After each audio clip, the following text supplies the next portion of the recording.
Alors, je suis Isabelle Calice-Sabot. Je suis auteure de romans historiques, auteure de littérature jeunesse, de poésie et tout récemment scénariste de BD. D'accord. Vous êtes tombé dans l'imaginaire à quel âge ? Quand j'ai appris à lire, j'ai toujours eu beaucoup d'imagination et elle ne m'a pas quittée. Donc les romans historiques, j'ai une trilogie, le roman de Banyuls.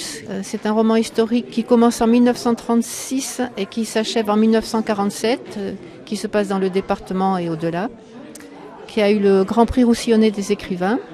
Marguerite et Philibert qui se passe dans l'Ain à la Renaissance, le journal d'Éléonore dans le Pas-de-Calais pendant les 2 guerres mondiales, le Glaive ou la Croix, le Moyen-Âge dans l'Ain, et au nom du peuple français, la Révolution française dans l'Ain, l'histoire romancée de Xavier Bichat, le médecin célèbre.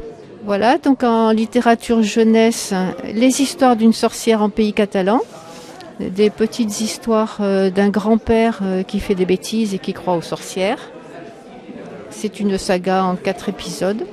Le chevalier de Mortebus, qui est une légende médiévale entièrement imaginée.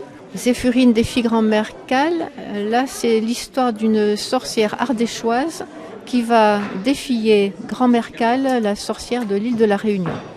Et sinon, donc les nouveautés, c'est la BD Sur les pas de François de Fossat, qui a été traduite en catalan. Donc là, vous avez les 2 versions, la version française et la version en catalan. Ça relate l'histoire du musicien François de Fossat, qui est né à Perpignan en 1775, voilà, et qui n'a jamais pu vivre de sa musique. Qu'est-ce que vous écoutez comme musique quand vous écrivez ? Alors, quand j'écris, j'aime bien le silence total. D'accord. Et quand je cherche l'inspiration, j'écoute de la musique. D'accord. Voilà, de la musique classique en général ou de la musique de film. Je vais vous faire participer à un sondage. Oui. Pour vous, qu'est-ce que l'imaginaire ? L'imaginaire, c'est une façon de s'évader qui est complètement en dehors de la réalité, qui n'a aucun rapport avec la réalité. C'est le rêve à l'état pur. Et je pense que tout le monde naît avec un grand imaginaire et qu'on le perd au fur et à mesure que l'on grandit, sauf certains qui gardent leur imaginaire et qui peuvent en faire des romans ou des histoires. Et pour vous, l'imaginaire vous apporte quoi dans la vie de tous les jours ? Tout, l'essentiel. L'essentiel, je ne peux pas vivre sans. Et le jour où je n'imaginerai plus, je ne serai plus moi. Et est-ce que pour vous, l'imaginaire est importante dans la société actuelle ? Et il est primordial et malheureusement, on le perd complètement. Parce que je pense que les écrans tuent l'imagination. On est passif devant un écran alors que quand on imagine, on est seul avec soi-même, avec ses propres histoires. D'accord. J'aimerais revenir sur vos ouvrages des histoires de sorcières en pays catalan. C'est vous qui avez fait les dessins ? Ah non.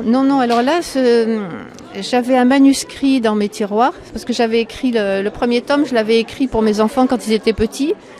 Et un jour, j'ai rencontré dans un salon du livre, justement, j'ai rencontré Tania Sabatier, qui est une jeune fille autiste et qui avait écrit un livre qui s'appelle Sirena. Elle l'avait écrit et dessiné. Donc c'est une autiste Asperger qui est très douée pour le dessin. Et donc je lui ai proposé d'illustrer le premier tome, donc des histoires d'une sorcière. Le premier tome, c'est Grand-Père Joanne. Et ça a été une tellement belle aventure que pour elle, j'ai écrit les 3 tomes suivants. Et pour elle aussi, j'ai écrit Zéphurine des filles grand-mère Cal. Et ensuite, je lui ai demandé de m'illustrer le chevalier de Mortebus à la légende, donc elle a fait la couverture. Quelles sont vos influences quand vous écrivez ? Aucune, parce que c'est malheureux à dire, mais je ne lis pas pour ne pas être influencée. Par rapport aux histoires d'une sorcière, vous êtes basé sur des légendes locales ou c'est une invention ? Non, alors, pas du tout les légendes locales. C'est une invention et je dirais que Grand-père Joanne, au départ, je l'avais appelé Grand-père Albert parce qu'il ressemble étonnamment à mon père. Au départ, donc le caractère de Grand-père Joanne, c'est tout à fait le caractère de mon père. D'accord. Et bien sûr, j'ai brodé, j'ai imaginé, mais au départ, c'est parti comme ça. Ouais. C'est le grand-père étourdi, qui oublie tout, qui croit un peu aux sorcières, voilà. Voilà, bon après, c'est c'est quand même différent, mais au départ, c'était cette idée-là. Où est-ce que l'on peut vous suivre sur les réseaux?